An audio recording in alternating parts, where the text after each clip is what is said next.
Hello everyone. I'm looking for the channel. What's the channel here? Tyler! The students from this class are going into our lounge and taking all of our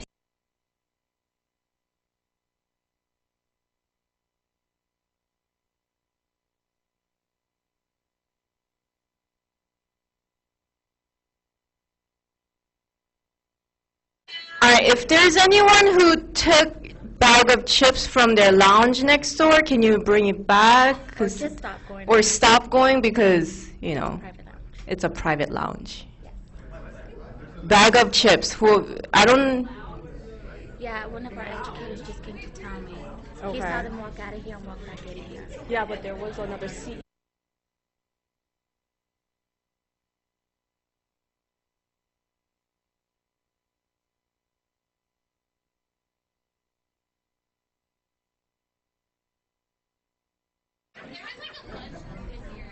Right, but yeah, whoever is doing it supposedly don't do it, please. Because they know it's dental and then, you know, we don't want dental students to be known for something like that. Who knows what's the channel number here? Do you guys, Tyler? Where's Tyler? Huh?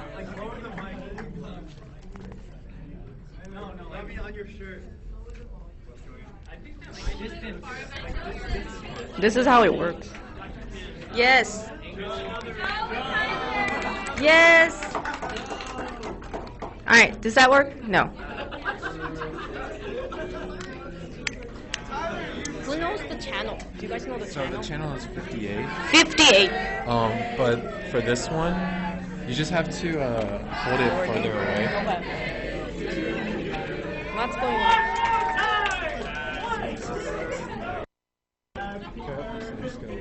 Are you guys switching?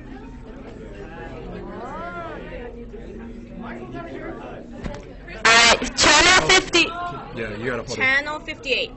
Yeah, they can hear. Yeah, this is. Can you guys hear me? 58. 58. 58. Is it always on the bottom of the screen now? How do I find that from the main? So this is home. It's gonna. Oh, okay, so. Okay. Oh yeah, there's this one. This one's better. Let me try this and then see. Oh, sorry. All right, do you guys have channel 58, right? 55? I don't know. What did I say? 58. 58.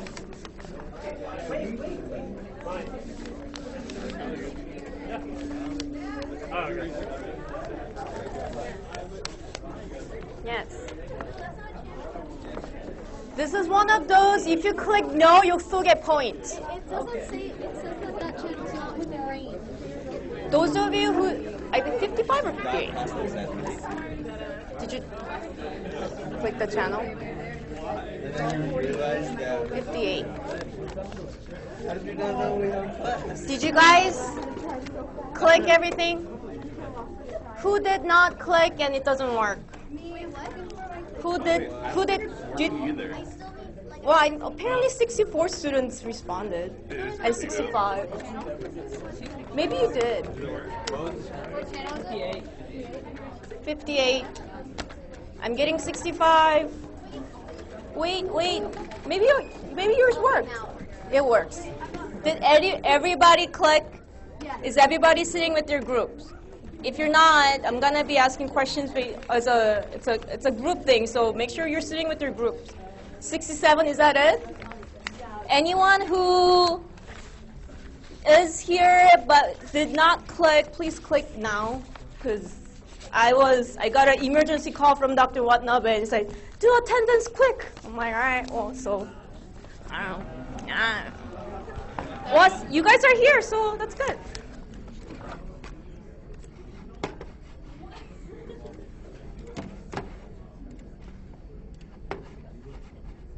So 15% of you are not here? Really? I don't know about that.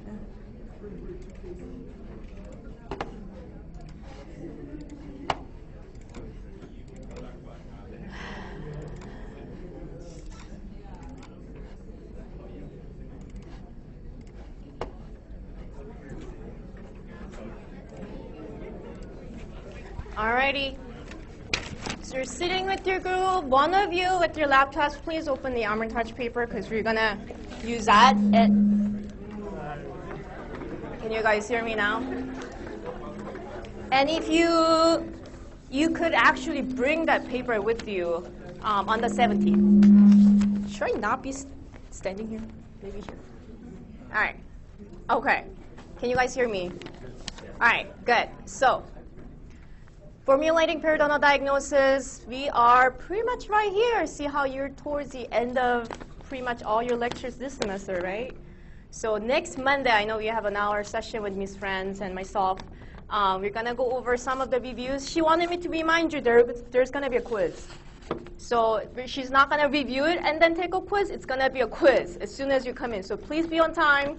I know you have a class with Dr. Boyer right before, so I'm assuming we could take 5 minutes and whatnot, but on Monday, yes, you have a class with Dr. Boyer and myself. We have an exam and 2 quizzes.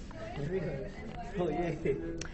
I don't know what the lecture is on, some kind of molar axis or something like that. But remember, she gave you the study guide like a month before the break. So, all right, so that was her message. And we're going to do a paradiagnosis quiz, not next Monday, but on the 17th, which is you have weekend, 3 days or something like that. Question? So it's like a pen and paper quiz? Clicker quiz, I think. Yeah. When is it? Next Monday, 3:30. Okay? All right, so let's go over. So by now, we went over gingivitis. We went over chronic peri. We went over aggressive periodontitis, right? So these are all the plaque-induced diseases that we're going to, we went over. And these are probably going to be the most 3 common things that you're going to see, right? So it's going to look something like this. So let's say you have a 41-year-old male patient, no known drug allergy, ASA1, coconut water for 2 weeks, and some of you might remember we already actually talked about it, right? He presents with edematous and erythematous gingiva. Mucogingival junction is not even visible because it's kind of like a little puffy. It kind of looks like this, right here. Improving depths are all within 3 millimeters. There is no clinical attachment loss. There is no bone loss. Last cleaning was about a couple months ago, 2 months ago. Patient has minimal plaque, okay? So if I give you something like this, I mean, yes, you have to understand everything, read it through, but look over what are the key information that you definitely want to have, right? So no clinical attachment loss, no bone loss. What should you be thinking? Out of gingivitis, chronic perio, aggressive periodontitis? Gingivitis, right? And then last cleaning was about a couple months ago. Minimal plaque. Now, does this guy even have gingivitis, right? So remember, out of all those 3 plaque-induced periodontal disease, yes, you're mostly gonna find gingivitis or chronic perio, maybe some cases of aggressive periodontitis, but remember, you could still have periodontal health, and then you could have something else other than plaque-induced gingivitis. For your group diagnosis quiz that's coming up, you're gonna have one of those, gingivitis, chronic perio, aggressive periodontitis, but do remember, you can have absolute periodontal health, and that could be a case too, right? So you have to identify and diagnose a patient, but doesn't mean that you're definitely gonna get chronic perio, okay? Because last year I gave gingivitis, I think I was periodontal health, absolutely periodontal health, and then the complaint I got was it was too hard. So, if I give you, excuse me, no plaque, no inflammation, no bone loss, no clinical attachment loss, it means patient is completely healthy in periodontal realm, right? So what's our diagnosis? Take a look. Patient has some kind of gingival disease, right? Because it's all, patient's chief complaint is, red gum and puffy gum, right? So you definitely always have gingival disease. And then it's not plaque-induced because there's no plaque. And then cleaning was done recently. Now, out of non-plaque-induced gingival lesion, it's going to be allergic reaction and then food and additives, right? So diagnosis is non-plaque-induced gingival lesion, allergic region, okay? So these are something that I want you to understand, right? Most of you guys understand how we came up with this diagnosis, hopefully? Question? It can be drug-induced, however, you ask the patient, right? It's based on the patient history. Are you taking new medication? Or your patient is taking any medication, you could ask the patient, right? Like, have you been taking it for a long time? Have you had anything like this before? Or you could look up side effects of that certain medication, right? This patient has no allergy, patient is not taking any medication, so, or even over-the-counter one, so you kind of decide that it's more of an allergic reaction. So it's a combination of a patient history, dental history, medical history, and everything else. Remember, you can have more than one periodontal disease, a periodontal diagnosis if it's applicable, right? You can have gingivitis and fracture. You could have recession and gingivitis. Or you could have periodontal health and recession, right? So you could have multiple. However, you cannot have more than one plaque-induced periodontal disease. You're going to have a one plaque-induced periodontal disease diagnosis per mouth. So you can't have gingivitis in the upper right, upper left is aggressive, and then bottom mandible. You can't have chronic. You can't have that. You could have only one plaque-induced periodontal disease. Okay. So, however, and the most common periodontal diagnosis is going to be one of those three. Again, you don't have to have a sick patient, right? You can have completely periodontal health, and most of you guys, have periodontal health because you guys don't even have gingivitis. You guys brush really well, floss really well. You guys are young. You guys don't really have even gingivitis. So, gingival disease, which are out of gingival disease, plaque-induced gingival disease, and chronic and aggressive, remember, are the three plaque-induced periodontal disease are going to be most common. Yes, you can have everything else, right? You can have, let's say, something like, gingival abscess, or you could have endodontic infection and so on, okay? But we're just talking about plaque-induced periodontal disease. So this should be more of a review. There are two general diagnostic categories, one gingivitis, one periodontitis, based on the attachment loss, right?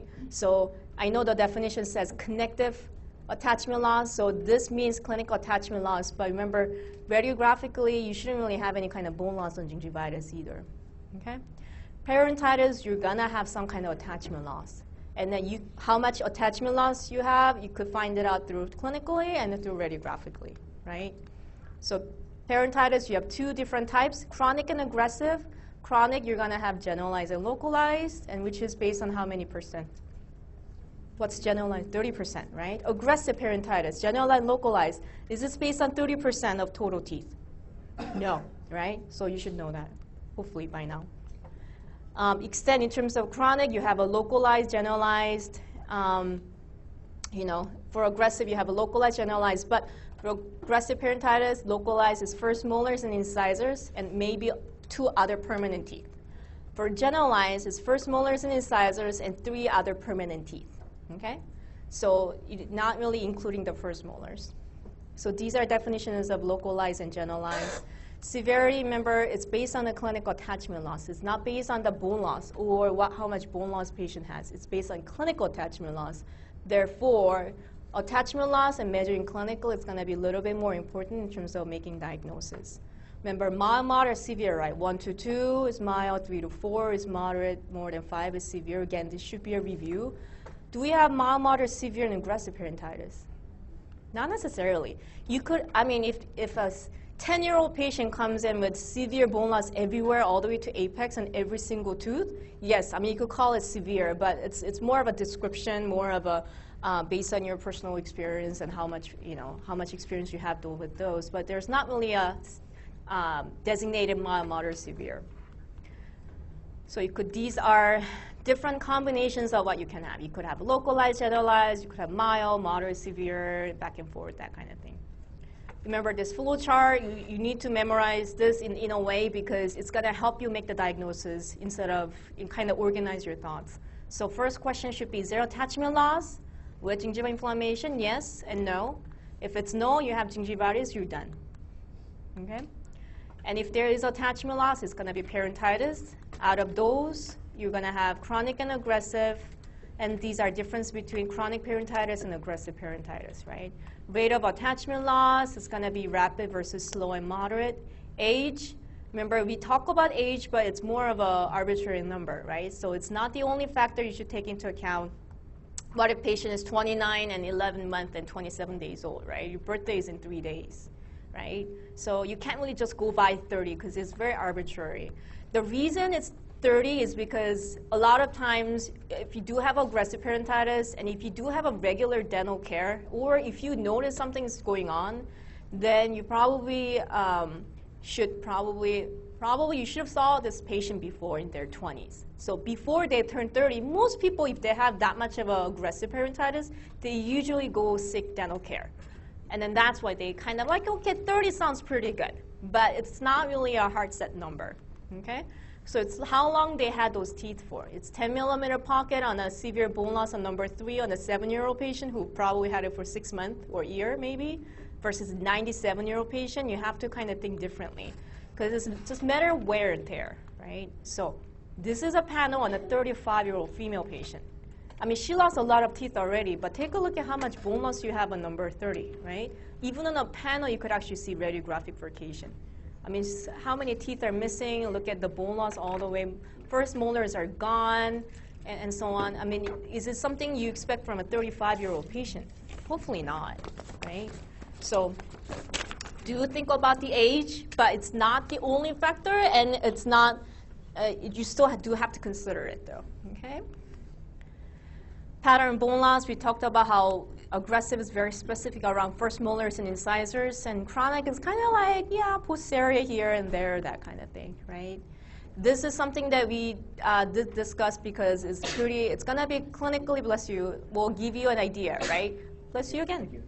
So plaque and calculus, if it's consistent, it should be chronic. If it's inconsistent, it should be aggressive. And we're going to go over 9 cases, okay?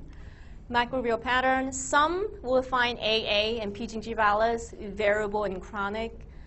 Family history, family aggregation, you know, yes for aggressive because your mom might have it, your parents, your grandparents, your uncles and aunts and whatnot.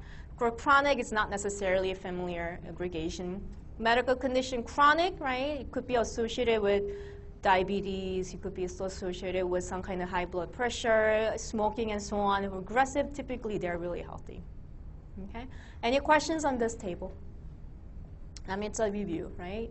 So do remember that not all of them has to be presented. I mean, if you see this table, how would it be wonderful how if you have a 29-year-old patient that has a rapid bone loss around first molars and very little plaque and happen to have a microsample in their hand and says, I have AA, and they have healthy, and that'll be ideal in terms of making your diagnosis, but when you guys come in clinic and start seeing patients, it's not going to be that clear. We're talking about classic definitions of aggressive and chronic, and sometimes you're going to see different variations of it. So do remember this table. But so when I ask you what's the difference between chronic and aggressive in your test, you should be able to name most of them, especially if you have 3 brains, right? 3 of you there. So.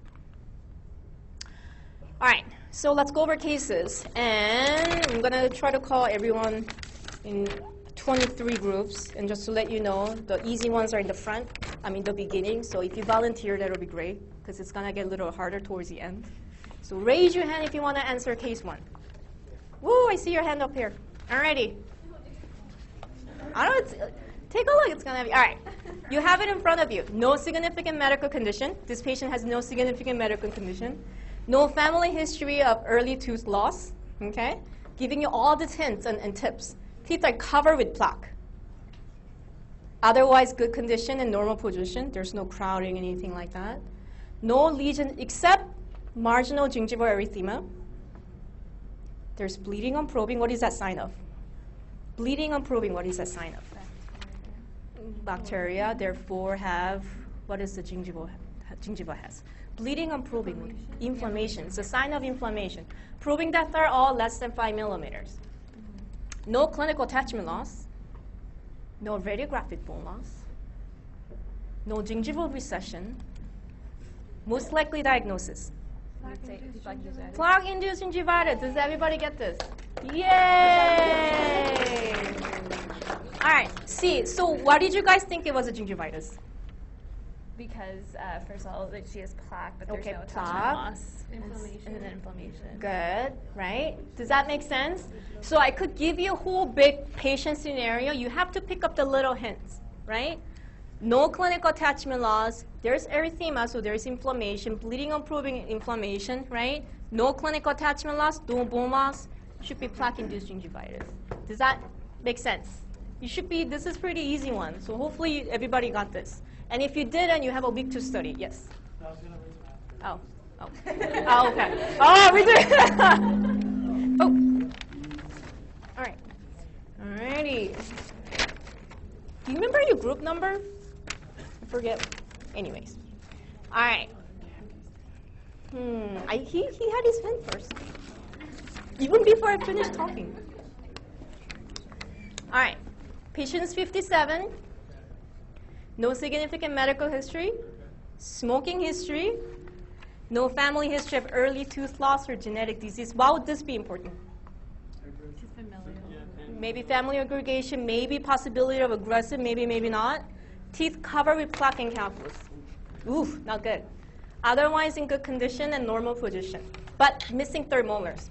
Okay, so pretty much has 28 teeth, right? No oral lesions except erythema. Bleeding on probing. Again, bleeding on probing is inflammation, sign of inflammation, right? Pocket depth are 5 and 6 millimeters interproximally. So 5 to 5, 6 to 6, that kind of thing. Okay? There are 1 to 2 millimeter of clinical attachment loss noted in all posteriors. Premolars, have all of you guys get involved with the discussion, right? So, I know, that's 1/3 of your brain. Okay. Feel free to discuss someone because this could be your case. I mean, not the same thing. But. So all posteriors, including premolars and molars, right? You guys get that, right? All posteriors, premolar.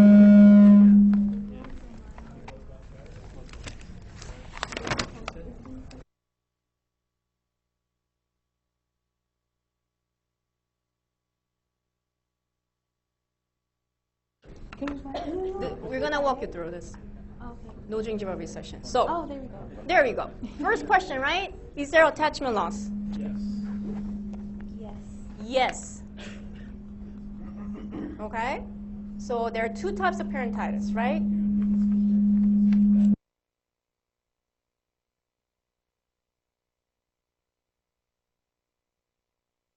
All right, so it's chronic or aggressive?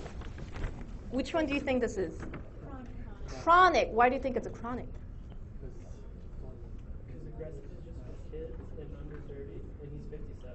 What else? There's no familiar. Okay, what else? The positioning, is it the... And characteristics, he has a lot of plaque and a lot of. So a lot of plaque. There's no familiar history. Patient is a little older, right? So, molars. Is this specific to first molars?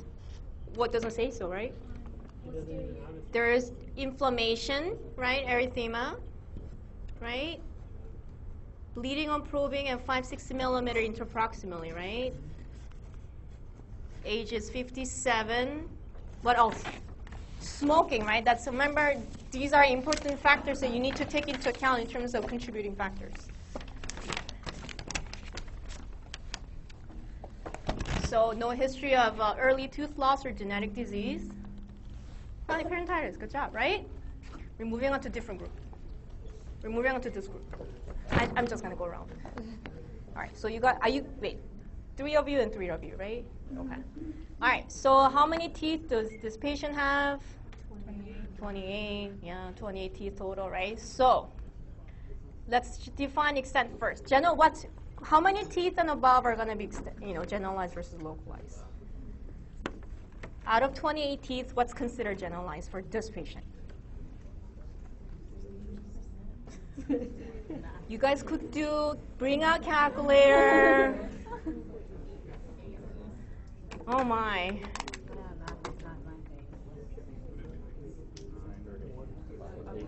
8.4. So how many teeth are you going to decide it's going to be generalized? 8? Okay, 8 or 9, which is fine. Okay? 8 teeth, right? So, well, in this slide, I just said 9 teeth, which is fine, whichever. Okay? 8 or 9 teeth, as long as you define it and you stick with it, you're fine. So these are some of the descriptions that you could use, right? You could say generalized mild horizontal bone loss, generalized mild clinical attachment loss, generalized mild aggressive periodontitis, or something, right? Or generalized moderate chronic. you could use the extent, severity, and whatever descriptors are, right? So there are 1 to 2 millimeters of clinical attachment loss on all posteriors, including premolars and molars. So how many teeth are those? Count.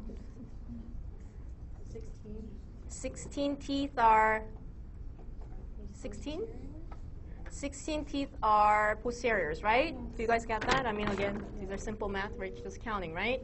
So 16 teeth have 1 to 2 millimeter clinical attachment loss. So is that mild, moderate, severe? 1 to 2 millimeter clinical attachment loss. Mild, good.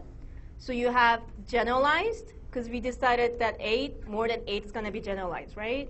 So more than 8, so it's generalized, mild, clinical attachment loss, right? What's our diagnosis? Which did we decide was gingivitis chronic or aggressive?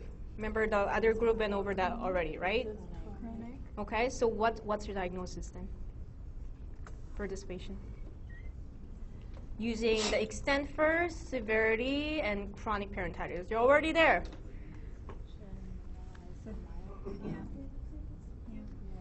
Yeah, what's yes? Generalized mild chronic periodontitis. Generalized mild chronic periodontitis. What do you guys think? Does that sound okay? Does that sound? I agree. Generalized mild chronic periodontitis. Is that a question or volunteer? I accept question first. Any questions? No question? Are you guys okay so far? Is that pretty easy? Okay, let's go over to that group. Oh, they said in front. I don't know. I'm gonna go this way. Age is 17. Ooh, what are we getting? No significant medical condition. Family history of early tooth loss. Mother got multiple extractions done in her 40s. Little plaque or calculus in clinical examination. Teeth are in good condition and normal position. No oral lesions except localized marginal gingival erythema. Leading on probing of almost 8 millimeters of first molars and incisors. Vertical bone loss and mesia of first molars and lateral incisors. There are no gingival recession. What would be the most likely diagnosis? Aggressive localized periodontitis. Okay, say the extent first. Oh. And then remember, aggressive and periodontitis are best friends, right? So you have to say it together. So how do you want to say it? Extent, so generalized or localized, say it first, and then aggressive periodontitis or chronic periodontitis. So localized.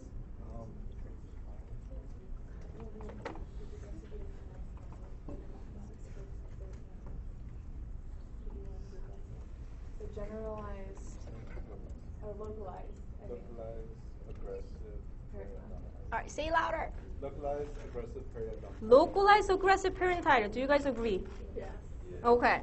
Why do you think it's localized aggressive periodontitis? Can you explain to?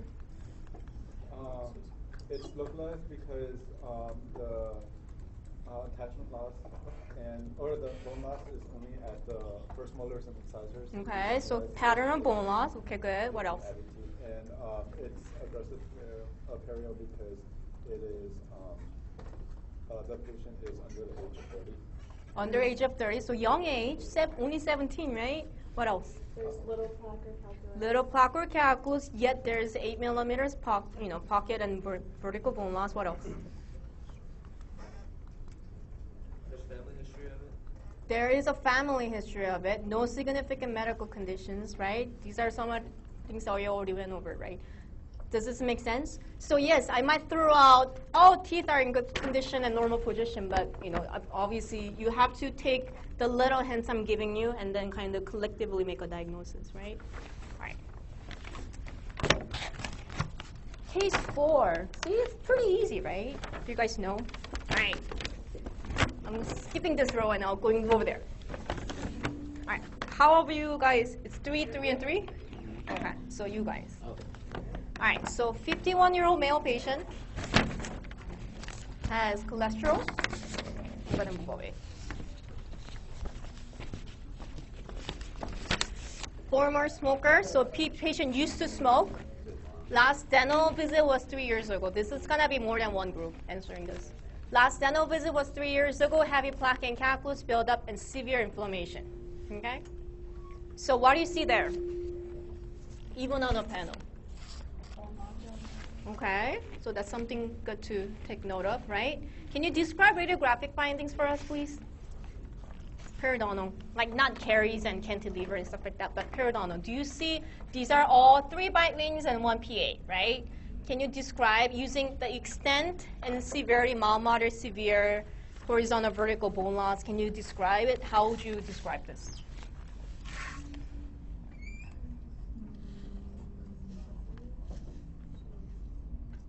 I didn't give you a PA, so let me go back. So take a look at, let's say, upper right side, right? Number 2 and 3, right? So take a look. Is there bone loss? I don't know. Maybe, maybe not. You're going to tell me, right? And then take a look at panel. I know this is not a PA, but I should give you, this is pretty severe. It's pacification and so on. Okay. So is there bone loss? Yes. Where's the normal bone level supposed to be? 2 millimeter below CJ. So do you think these are generalized or localized bone loss? Okay, so pretty generalized. Okay.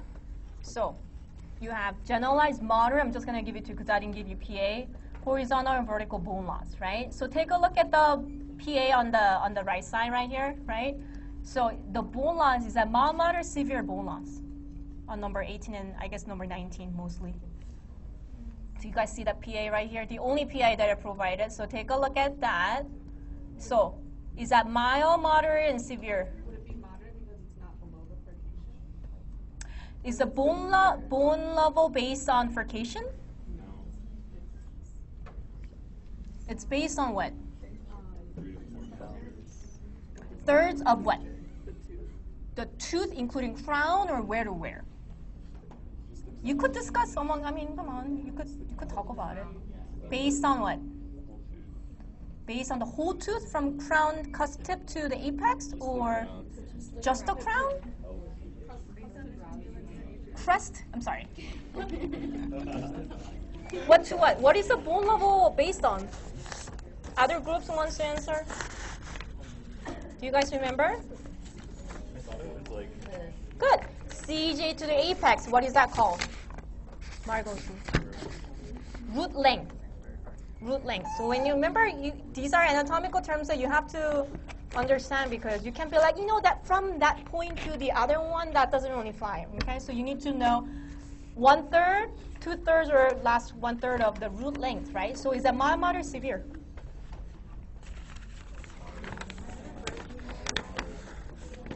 Take a look at whatever is worse. I mean, if you look at mesial, you might say differently from the distal, right? So take a look at what's worst. This is a mild, moderate, or severe?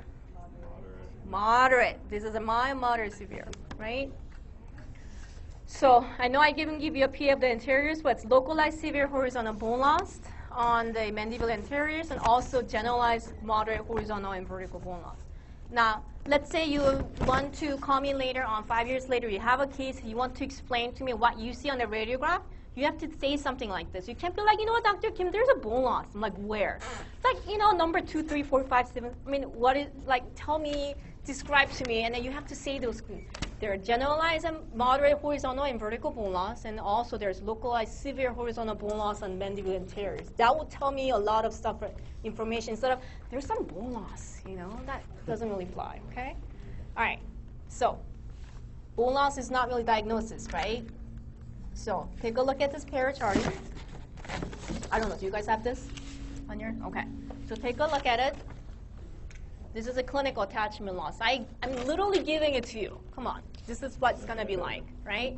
So the whole pair charting, we already know there's some 5-6 millimeter pocket. There's some clinical attachment loss. And take a look at it. So what kind of, is it interproximal clinical attachment loss that matters, or is it facial or lingual? Interproximal, right? So let's go over this again. Margot's group. Is there attachment loss? Yes. So it has to be what? It has to be some type of periodontitis, right? Okay, moving on to different group. One next to you guys. All right, so it's So it's either chronic or aggressive. Which kind do you think it is? Chronic. And what do you think it's chronic? Heavy plaque. What else? Older. What else? Smoker. Good point. Excellent. What else? This is information I already gave it to you. What else? Is older. Smoker. What else? Inflammation, medical history, right? Patient, what does patient have? He used to smoke. He has a hypercholesteremia. He's taking some medication. What else do we know about this? I mean, literally giving it to you. Last dental visit was 3 years ago. What does that mean? Last cleaning was 3 years ago, or maybe more, right? So you decide based on everything that this is more of a chronic case, okay? Based on the age, based on plaque and calculus buildup, based on, do we have a specific bone loss around teeth? Going back to panel, do you guys see any specific, first molars and incisors type of pattern? Not necessarily. I mean, yeah, there's a lot of bone loss around mandibular interiors, but it's not really specific. It's kind of like everywhere, right? All right, so you got this is chronic. So it's pretty slow to moderate. Now, I don't know because this is the first time I'm seeing this patient at the same time. Patient is 51, it's a slow, haven't had cleaning in 3 years, but I mean, a lot of things doesn't really look like patient would have had it in 3 years anyways. Older patient, localized and generalized bone loss pattern, right? It's not really specific. It's pretty consistent. Patient has a lot of plaque and calculus, haven't had a cleaning in 3 years. I don't know this because I didn't do microbial sampling. Family aggregation, you ask the patient, what kind of question do you want to ask? What kind of question do you want to ask your patient? To find out. Anybody in your family had early tooth loss or had dentures or anything like that, right? All right, medical condition, the check mark should be on the chronic or aggressive? Yeah, right? Patient has, former smoker and also hypercholesteremia. So let's do this. Next group over, which are, I don't know who you are because okay, hi. Now, so let's define first. Let's define extent. Generalized versus localized. How many teeth do we have? Let's just count. There are 1, 2, 3, 4, 5, 6, 7, 8. How many teeth are missing? 1, 2, 3, 4, 5, 6 teeth missing, right? Wait, am I 1, 2, 3, 4, 5, 6, 7 teeth missing, right? Okay, so how many teeth does this patient have? 25, right? Okay, what's generalized? Behind you, I'm sorry. What's 30% and what's generalized and what's localized? So 7.5 would be the 30%. Okay, so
I think it's alive. I just turned it off. I can't be here. I'm going to be here. Sorry, behind you. All right, so how many, can you guys hear me? So do everyone understand how I came up to be 6 teeth that has 5 and 15 teeth that has 3 to 4 and the 4 teeth that has 1 to 2? Hopefully this is pretty clear. If any one of you are shy and don't understand, just email me. We'll go over again next week. One-on-one. We'll have a private tutoring session. Okay? So, 6 teeth. Joe's group, you guys decide that this is generalized or localized. Localized. And 5 and more is mild, moderate, severe. Severe, right? So 15 teeth are obviously generalized, and 4 teeth are what? Localized or generalized? Localized. So you have severe, moderate, and mild, right? So let's rewrite it. You have a generalized moderate, localized mild, and localized severe, right? So it looks like you have two of localized mild and localized severe. Which one do you pick? Severe. Never mind. Here. So you have a generalized moderate, localized severe. You guys pick the severe. And what's our diagnosis?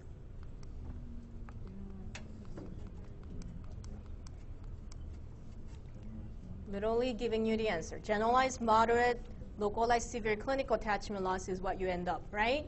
So what's the diagnosis, guys? That group. That. Wow. Generalized moderate, localized severe, what? What's at the end? Is it gingivitis? Is it aggressive periodontitis? Good. So, generalized moderate, localized severe, chronic periodontitis. Does this make sense? If this makes sense, when you guys start seeing patients, you're probably gonna get maybe 70 to 80% of your patient diagnosis. If how you came up with this diagnosis makes sense in your mind, and then you should be pretty good when you guys come in clinic. Okay? Wait, so you always start off with generalized? You always start with generalized because it's broad. It just covers everything, right? Any other questions?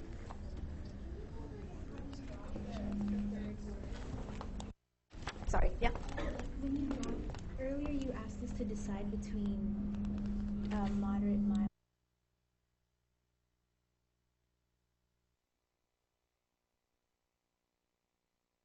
All right, the question was, why do we decide I'm gonna be here? So the question was, why do we drop anything, right? I mean, you don't have to drop anything. So here, when you do write your clinical note, let's say you can write down everything. You can write down generalized moderate, localized mild, localized severe clinical attachment loss is found in whatever, right? You could definitely write it. But diagnosis, you do have to pick one because diagnosis is supposed to be short and succinct, and then it should give you a treatment plan, right?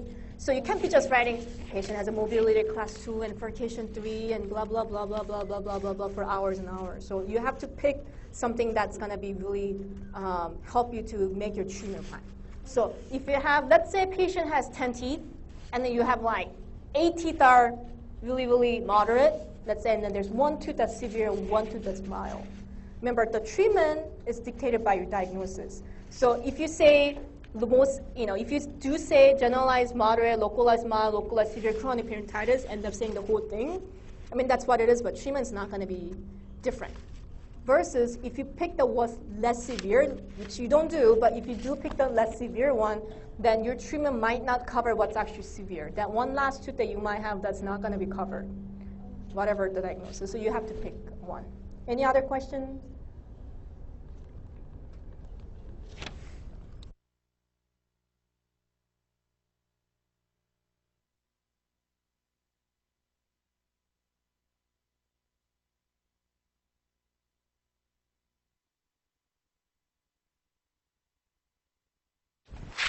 Patient has allergy, otherwise healthy. No known drug allergy. Last dental visit was 15 years ago. Okay? Do you guys see anything on the clinical that, on the clinical photo that's pretty pertinent or anything that's obvious, anything like that? No. Do you guys see a lot of, when you see this picture, what do you guys think? If I give you, all right, well, give me 2 guesses. Again, guesses, not diagnosis. If you have to guess what kind of diagnosis this patient might have, what are you guys gonna guess? Okay, it's a guess. It's not the right answer. It doesn't have to be the right answer. Healthy. Pretty health. Okay, so one of the guess they said was it could be periodontal health, right? Because it doesn't look too bad. What could be another guess that you could have?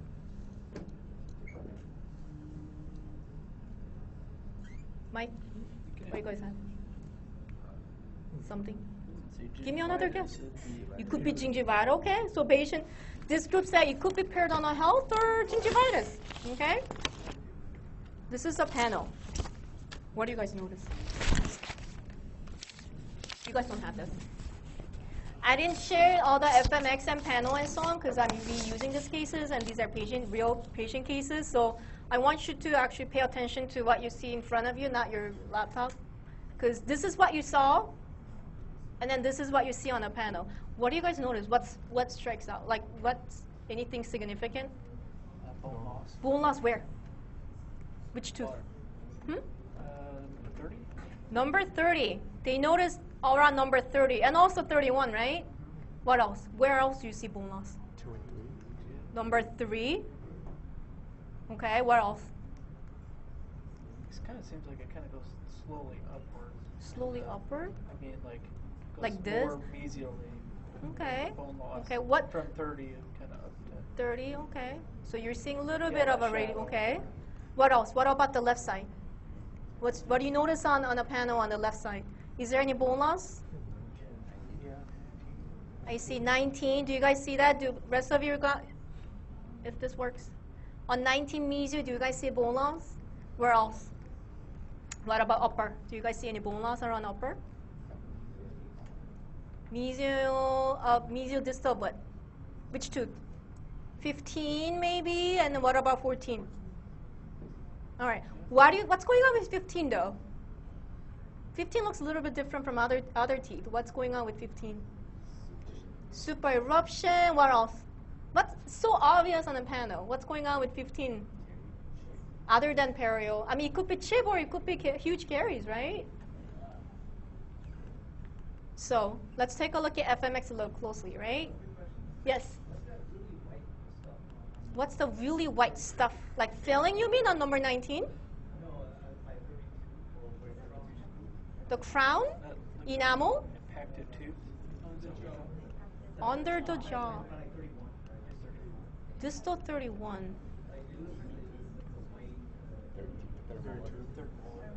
Are you talking about third molar? Number 32 is positioned horizontally like this. Yeah, it's more than horizontal. It's right around the apex, right? All right, so let's take a look at FMX a little bit closely. What do you guys notice? So it's similar to what you saw on the panel, right? Which teeth have bone loss? Obvious bone loss. 3, I hear 3. What about you? 30. 3, 30, 31. What else? 29. 29? 29. I know it's covered by this thing, but take a look at bite wings, not PAs. Remember, for perio, you have to take a look at bite wings. I know some of them are not really obvious, but so you mentioned 3, 30, 31. What about the left side? 14. What else? Do you guys see any other teeth on the left side? What about 19? 19, right? What about 13? Right? So what's in common? What's in common between number 3, 14, 19, and 30? First molars. So all the arrows are other teeth that are affected other than first molars, right? Do you guys see how there's bone loss around those premolars on the top? And then also on the bottom and also 31, right? All right, moving on to different groups. You guys are the special group. Because I'm assuming you guys know it all. Huh? All right, what's going on with, can you explain to me what's going on with number 20 distal? Is there bone loss on 21 distal? Is there bone loss on 21 distal? Those of you who's not sure, 21 is the premolar. We're talking about premolar, right? The first premolar. On the distal, is there bone loss? No. No. Do you guys see that? Is there bone loss on 21 distal? No. No. Is there bone loss on the mesia of 20 though? Mesia of 20. Is there bone loss? You guys don't know what? Okay. 19 is the first molar. This sometimes doesn't work. Let me turn it on now. All right. I'll go in front. So, Big Daddy. all right, so 19 is the first molar, 20 is the one in mesial front of it. 19, 20, and 21. Do you see bone loss on 21 distal right here? What about 20, mesial? Yes. What about distal? Yes. What about 19? Yes. Now, what do you think based on this, just this alone, do you see enough reason to have, for number 20 to have bone loss all the way to here? Do you see calculus? Maybe a little bit. I mean, I see a little bit here. A little bit, tiny bit. Do you see defective restoration? Do you see fracture? Do you see large caries? Do you see any existing restoration that has defective restoration or margin? No. What would be the reason? Assume that this is, I'm telling you, oh, this must be chronic. Would it make sense for this to be a chronic case? Where it's not, why would plaque and calculus? Because remember, chronic periodontitis means that, what? Can you guys hear me? Yep. Chronic periodontitis means that you had a plaque and calculus and inflammation for so long that you lost bone and attachment and so on, right? Because it's chronic. So while plaque and calculus just go on number 20 mesial, and then 2 millimeters away, oh, I'm just going to leave it alone. Does that only happen in chronic? Doesn't really happen. So what should you be thinking in terms of diagnosis? Already aggressive. Now, doesn't matter patient's 56 or 25 or whatnot.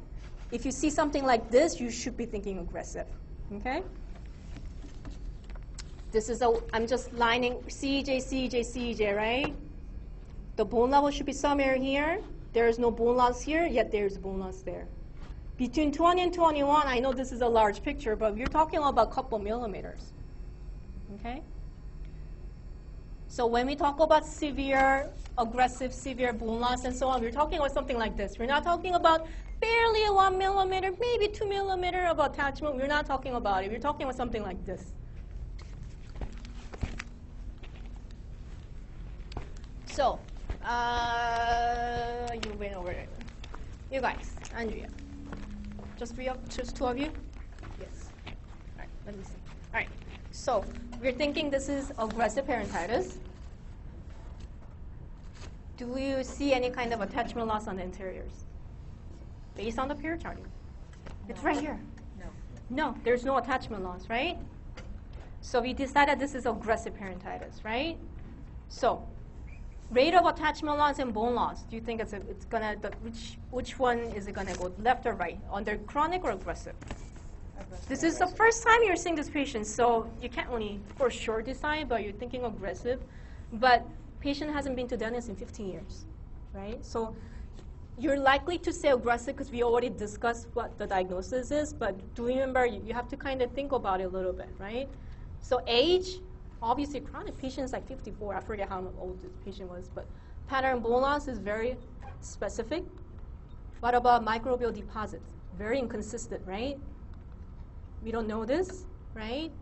Family history, patient says, I think so. I think my mom lost teeth early on. Medical conditions, probably going to be healthy. So see how, notice some of the check mark might be under chronic, but doesn't mean the patient has chronic periodontitis. You do need to take a look at the whole thing and then make your diagnosis, okay? So is there attachment loss? Obviously, yes. Periodontitis, we decided this is going to be aggressive, right? So is this going to be localized or generalized? Generalized. Generalized. And why do you think it's generalized? It doesn't involve the incisors.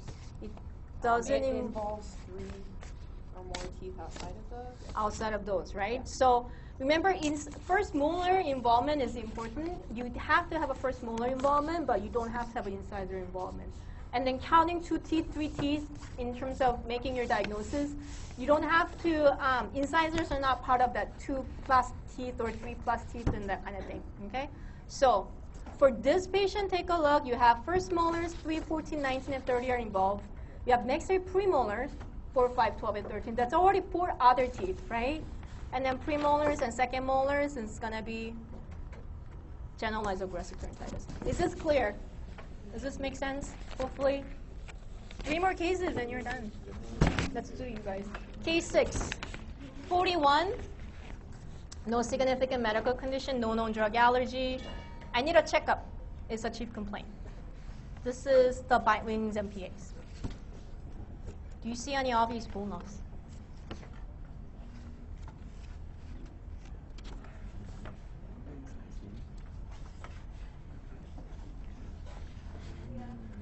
Yeah? Yeah or no? Where? Maxillary incisors. Where are you guys looking at? Remember, where's the bone level supposed to be? 2 millimeters below CJ. 2 millimeters. Is this within 2 millimeters? I think that's within 2 millimeters. Yeah, the top pictures look like they're. I know, but this is why I have a blown up picture right here. So yeah, No here, bone loss? there's no bone loss. Is there obvious bone loss, everyone?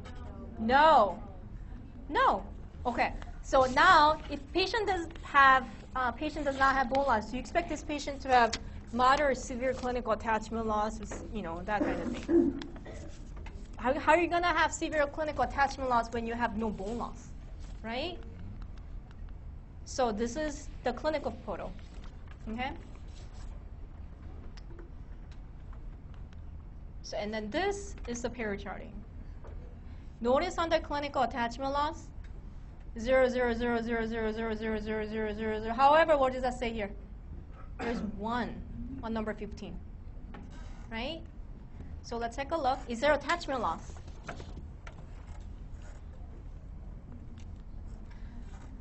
Clinical attachment loss says 0, 0, 0, 0, 0, 0, and number 15 says 1 on the distal.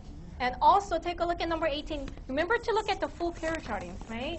So what did it say on the number 18? Is there attachment loss written down on number 18? What about number 30?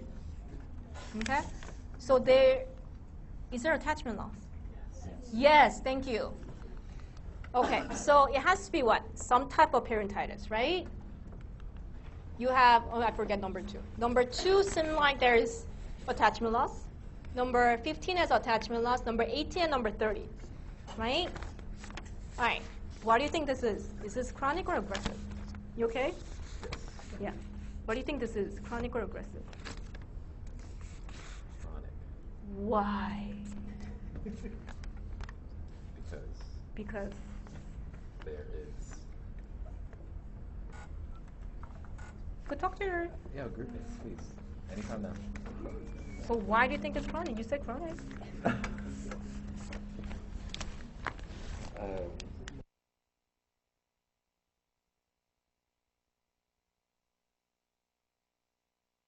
Why do you guys think it's a chronic? Or do you guys think it's chronic? No?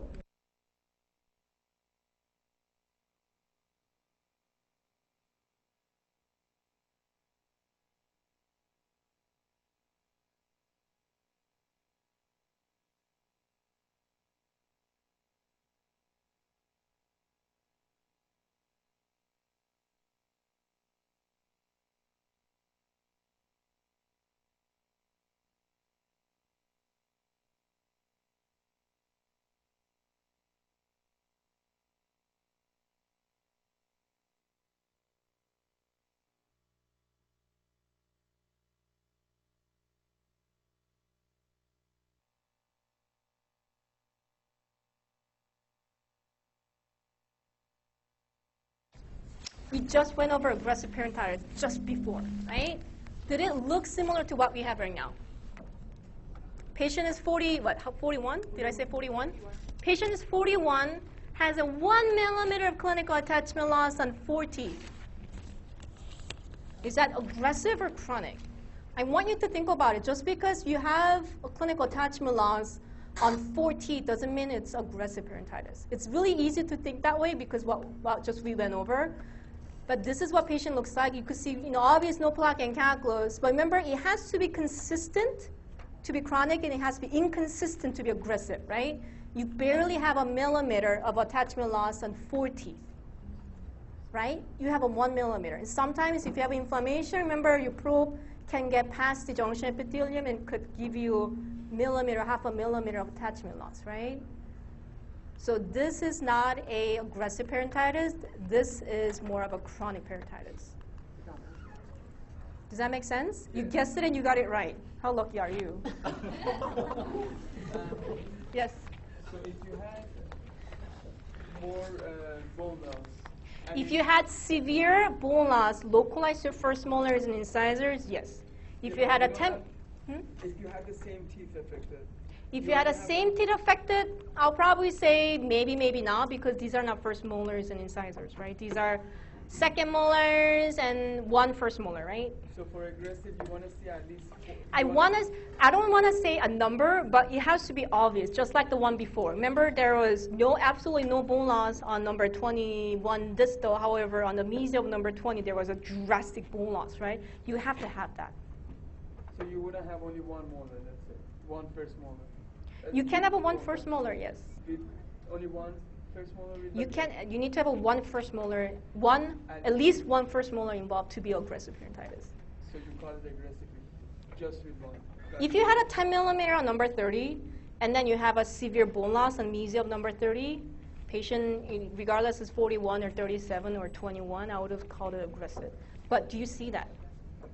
We have a minimal bone loss. Can that be aggressive periodontitis already? There's no bone loss. Remember, there's no bone loss. You do have a 1 millimeter, barely 1 millimeter on 4 molars, right? It's not really aggressive enough.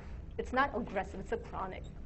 Because it's barely 1 millimeter patient had those teeth for like 30 some odd years, right? Question? Is it okay to say, because you know that there's no bone, significant bone loss, and you're actually looking at a chart and you see, that pattern, box there, and then do you ever go off of that, No, you have to take perio charting and then radiographic and clinical, everything into account. That is a sort of consistent kind of pattern, right? Consistent pattern with what? With the red boxes and the pockets, What about it? I'm saying, do you ever go off of that if you know there's no significant bone loss? And then you can If there's no significant bone loss, I'm already not considering this to be aggressive periodontitis. Aggressive periodontitis, you need to have a bone loss. For chronic, I mean. Oh, for what about chronic then? I'm sorry. Like the red boxes, they're all looking straight. I'm talking about that kind of pattern, and there's no significant loss. I'm still confused. Never mind. Sorry, you can't talk to me. I'm not really sure. So there's no pattern here other than I just randomly made up those red circles, and so to get you guys concentrate on those 4 teeth that has a 1 millimeter clinical attachment loss. Notice this patient has 0, 0, 0, 0, no clinical attachment loss other than 1 site or maybe 2 sites per tooth on a distal 15, maybe 1 site out of 6 sites on number 2, and 1 site on number 30 and so on. So these are very minor clinical attachment loss on just very localized area. Right? Question? So with this data, if let's say number 30, Mm-hmm. let's say the clinical attachment loss was, I don't know, like 7 or something. Okay. Would you consider it aggressive? If number 30 had a clinical attachment loss of 7, however, there was no bone loss, just like what we saw, I wouldn't consider it as aggressive periodontitis. Well, actually, it doesn't make sense. If they had a pocket of 7 millimeter, and then, if there's no bone loss, it has to be somewhat of a, very minimal attachment loss or pseudo pocket, right? Because if there's no bone loss, how are you really going to get 7 millimeter, 8 millimeter of attachment loss, right? It needs to make sense, right? If there's absolutely no bone loss, you're not going to get attachment loss clinically. Does that make sense, everyone?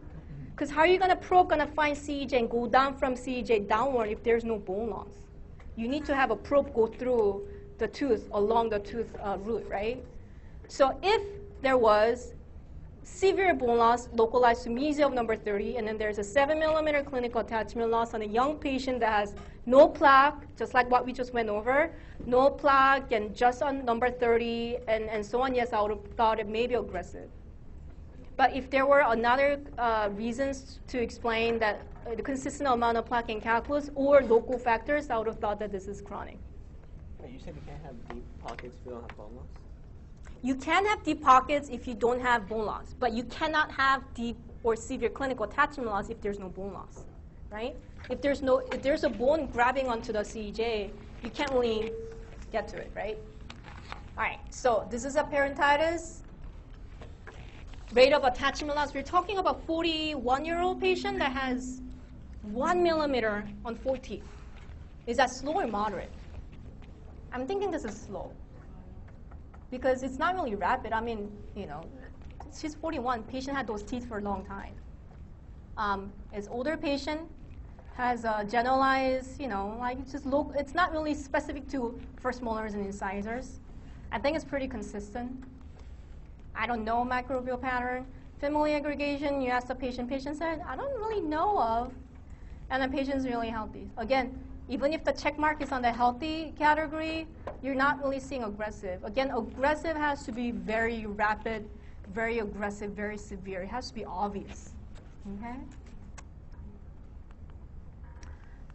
Is there attachment loss? Yes, chronic periodontitis. Let's talk about it. So, you guys are, did I already went over you guys? You already did. Maybe? No, did I? Okay. All right, so you have define generalized, localized for me. This patient has how many teeth?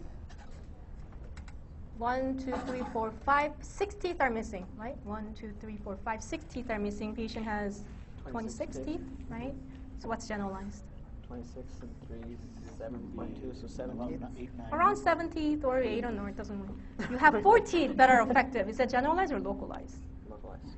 I had a 1 millimeter on those 4 teeth. Is that mild, moderate, severe? Mild. What's our diagnosis? So, localized, mild. Say from extent, severity, and then whatever periodontitis, aggressive periodontitis that you have. Sorry. So, And extent, so generals are localized. localized, Localized, and then severity, mild, moderate, severe. mild, Mild, and chronic periogingivitis or aggressive perio. chronic, So, our diagnosis is localized, mild, chronic periodontitis. localized, mild, chronic periodontitis. Does that make sense?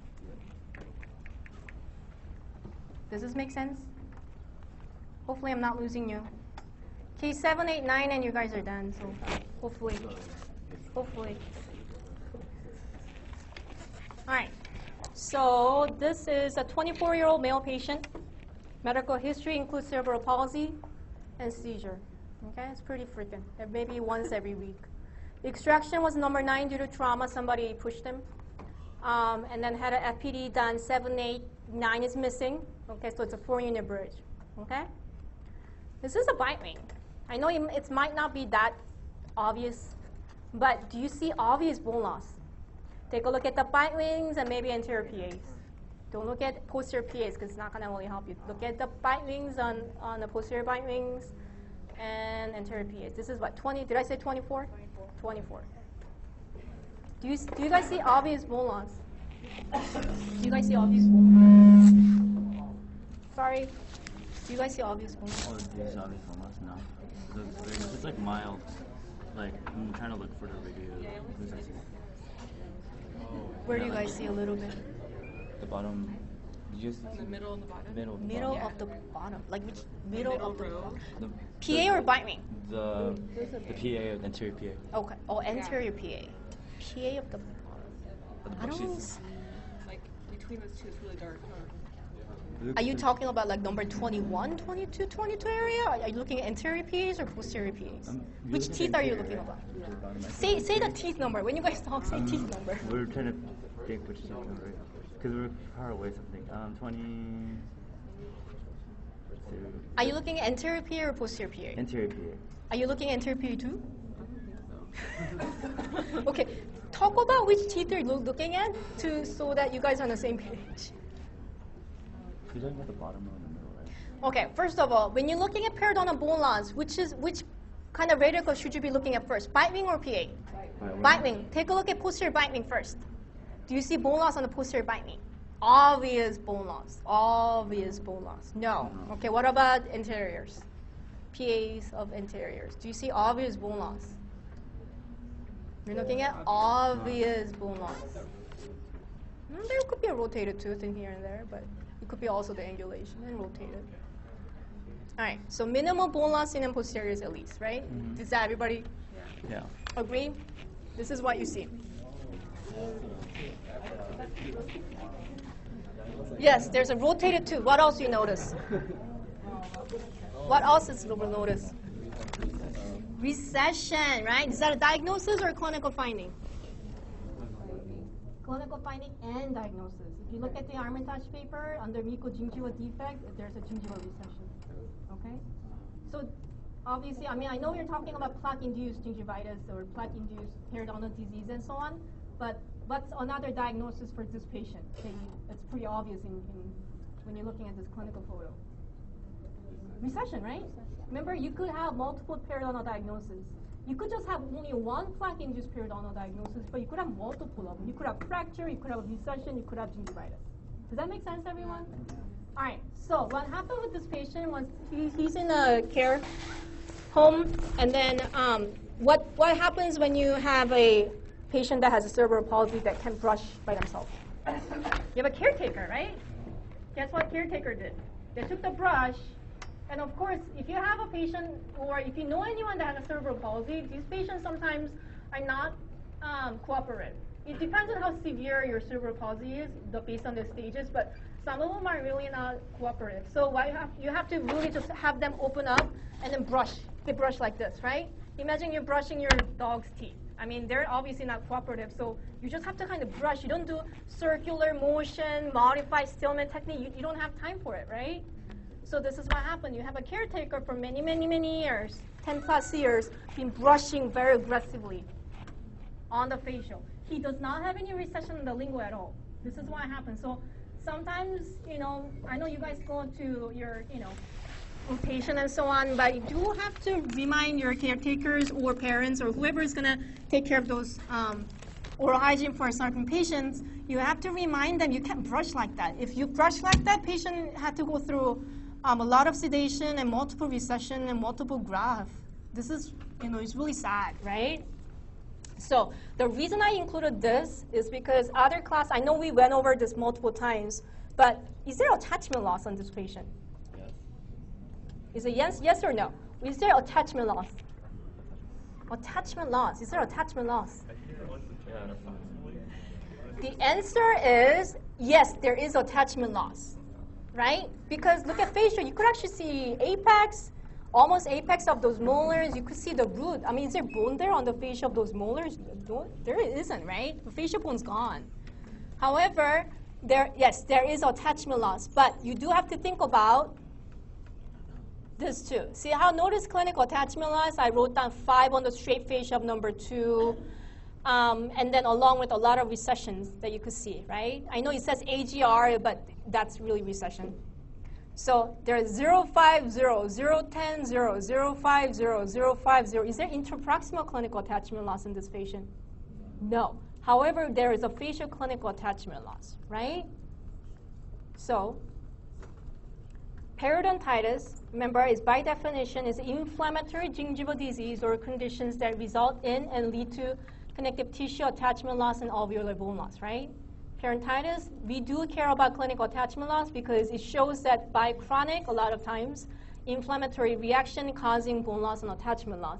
Is this inflammatory disease that led to connective tissue and bone loss? No, it's not. It's a trauma, right? So does this patient have periodontitis? No. Does that make sense? So yes, you could have attachment loss on facial and lingual, but this doesn't mean that patient has a severe or aggressive periodontitis. The other people thought, or not other students, the previous class thought, oh, this is a young patient that has a 10 millimeter clinical attachment loss. It has to be aggressive, right? Because it's a young patient, right? But this is why I have this case, because I don't want you to be thinking, young patient, recession, facial, oh, attachment loss, aggressive. So don't make that mistake, okay? So this patient has a mucogingival deformity. Remember, there's a gingival soft tissue recession, so diagnosis is mucogingival defect, gingival recession. Okay? Any questions on this case? And then this is why I told you how clinical attachment loss do count interproximally, but not facial or lingual. The reason I talk about this is something like this. You could have a huge recession all the way to apex past furcation, yet does have nothing to do with periodontitis. Who wants to do this one? Have everybody went over? Did you guys go over? Did I go over with you? Did you guys go? I forget. Did we go? No? Okay. Let's have you guys do it. 78-year-old female patient. Hypertension, arthritis, history of breast cancer, no family history of early tooth loss or genetic disease, missing teeth. 1, 2, 3, 14, 15, 16, 17. So if you think about it, these are all the molars. So 1, 2, 3 on the upper right, 14, 15, 16 on the upper left, 17, 18, 19 on the bottom left, and 30 and 32. These are molars, right? No obvious radiographic bone loss. Patient's missing teeth, but no obvious bone loss. Full mouth charting shows all pockets within 3 millimeters, 1, 2, and 3 millimeters. No recession, no bleeding or probing, no mobility, no clinical attachment loss. Pale pink gingiva without any erythema or edema. What's the diagnosis?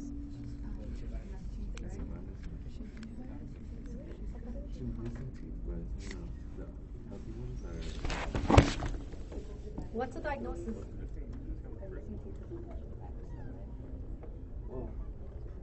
Is it just two of you? It's 3 of us. Yeah. We say gingivitis. So what makes you think this is a gingivitis? This group said that sucking is gingivitis. Why do you guys think it's a gingivitis? No attachment loss. Okay, no attachment loss, but is there inflammation? No. I think they're healthy. Yeah, I think we're good. Completely healthy. So 2 people think gingivitis, 1 person think periodontal health. So you guys have to decide if this were the case. Make sure you guys discuss your answers before saying the answer, because what's the answer, guys? What's the diagnosis? You guys, who thinks it's a gingivitis? Oh no, Periodontal health. What does the last? Pale pink gingiva without any erythema or edema. No attachment loss, no recession, no bleeding or probing, no radiographic bone loss. What do we have? Just someone missing teeth. Periodontal health. What does that missing teeth have to do with gingivitis? Nothing. It's gone. So let's say you have a patient that has severe chronic period or something, let's say. And then you took those teeth out, and you only have 2 teeth left in the entire mouth. They're perfectly fine. If you have those kind of cases, you come back and you have to make another diagnosis. Every time your patient comes in, you have to evaluate and you make your period diagnosis. A lot of times it's not going to change. Unless you take everything out except for 2 and so on. Even if it's based on 2 teeth, you have to make your new periodontal diagnosis. In that case, it's going to be periodontal health or gingivitis, whichever. Okay? So missing teeth has nothing to do with periodontal diagnosis. I mean, you know, even if they were because of periodontal absence, once they're out, they're out. You have to make your new treatment plan on a new diagnosis. Does that make sense, you guys? Does that make sense, you? Okay? So default is not gingivitis. Okay? Default is not gingivitis. Like most of you guys don't even have gingivitis. You guys have absolutely healthy. Remember, you guys had a 0.5 millimeter pocket and your group member had a hard time probing because it was so tight and healthy? Just like that. Well, not always. But some of you had a very, very shallow pocket and no bleeding. And that's because you guys have periodontal health, not because you have gingivitis. Last case. Who wants to do last? Who hasn't gone? Haven't gone? So let's do you guys then. Wait, you guys already gone, right? Wait, did we? Oh, just kidding. Wait, let's just do you. Dang it. Dang it. 53. I have a pain on lower left. Well, you haven't participated, obviously, because the other 2 did. You have. I have short memory. Okay, well, you can't have short memory when you're in dentistry. Oh, Okay, let's work on it. All right, medical history, no non-contributory, no known drug allergy. Dental history, fracture lingual cusp of number 19 while chewing ice 1 week ago. Chief complaint, I have a pain in my lower left tooth. Okay? This is what happened. Ooh, what happened? Fracture cusp, huh? Number 19, the distal lingual cusp broke off, right? Take a look at period charting. Okay, no loss. 3 2 3s.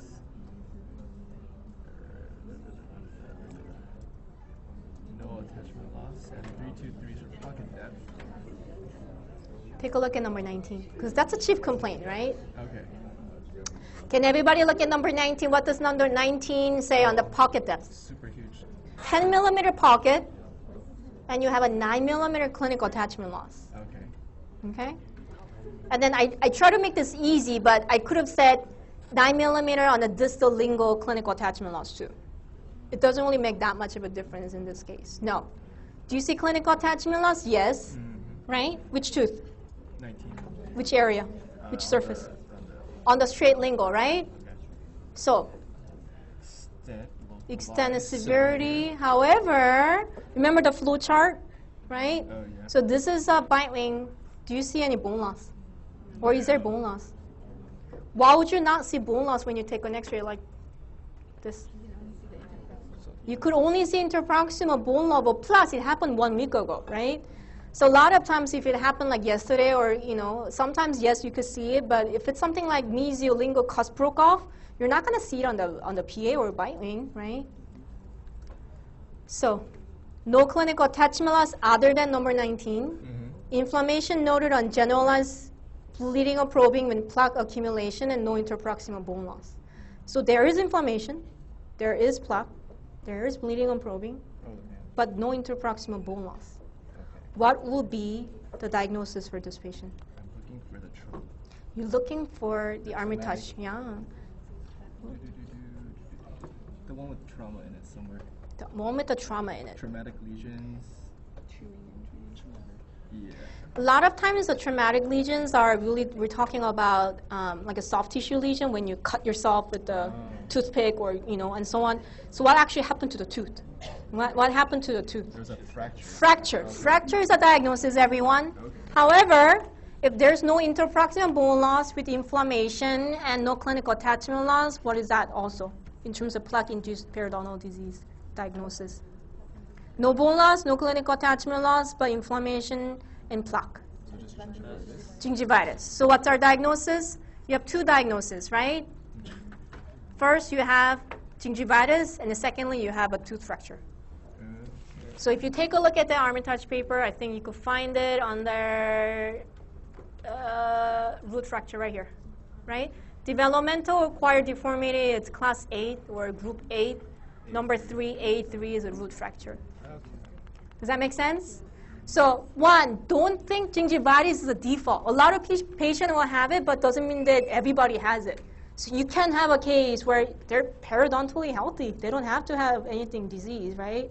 And then second, you could have more than one diagnosis other than gingivitis chronic periaggressive. You could have more than 2 or more than 3 or however, okay? But you could only have a one periodontal, plaque-induced periodontal disease diagnosis. All right, this, I don't want to spend too much time because this is just literally your insurance billing. So sometimes AAP, when you do your billing later on, you have to choose a code based on your type. And as you can see, type 1, 2, 3, 4 is gingivitis, early periodontitis, moderate perio, and advanced perio. So these are just literally just for your billing purposes. So this, you could read it later. But any questions on cases or whatnot? You guys know gingivitis? Yes, question.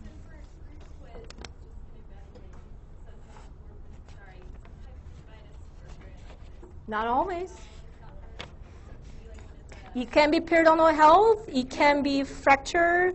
It's gonna be one of the if you're gonna have any diagnosis, it's gonna be plaque-induced, periodontal disease, because that's something that I really want you to understand and understand the concept of. However, you can have periodontal health. Okay. Any other question? So you guys are assigned in groups of 3 or 4, right? There's going to be assignment, so not everybody will come in at the same time. There's going to be, I believe, 6 or 7 people that's going to come from, or 6 or 7 groups that's going to come from 1 to 1:30. Other people are going to come from 1:30 to 2. It's going to be every 30 minutes, so look for those assignments. I'm going to send it out probably next week with the study rooms. And then, so you're going to come in, you're going to have 30 minutes. We're going to go over cases like this. You're going to have an iPad, 3 of you will share the iPad. And then there's going to be maybe 4 or 5 questions. What is a diagnosis? Why do you think it's a diagnosis? What's the difference between chronic aggressive? Stuff like that, just like what we've been over. One case. So, notes, please. If you guys, one of you are really shy and the other one is really outspoken, I'm telling you again, do discuss your answer choice with your group member, because I really don't want you to be, it's like, I really thought it was gingivitis, but that person thought it was aggressive and I got it wrong. And it's a group answer, so try to work with the group and then try to study with the group, okay? And if you are really quiet, shh, out of 3 or 4 of you, if you are the one person that says nothing the whole entire 30 minutes, you will have to talk to me. So do try to participate. Doesn't mean that you could just keep quiet and let other 2 people or other person like dominate and say all the answers. So you need to show them that you're participating as well. Okay? Because I don't know if you know this or not. So every faculty, whoever is going to be grading, will write down who's saying what and so on. So if they feel like you're not participating or you don't know the answer, and then you're going to have to do a separate, meeting with me. All right, that's it.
Okay.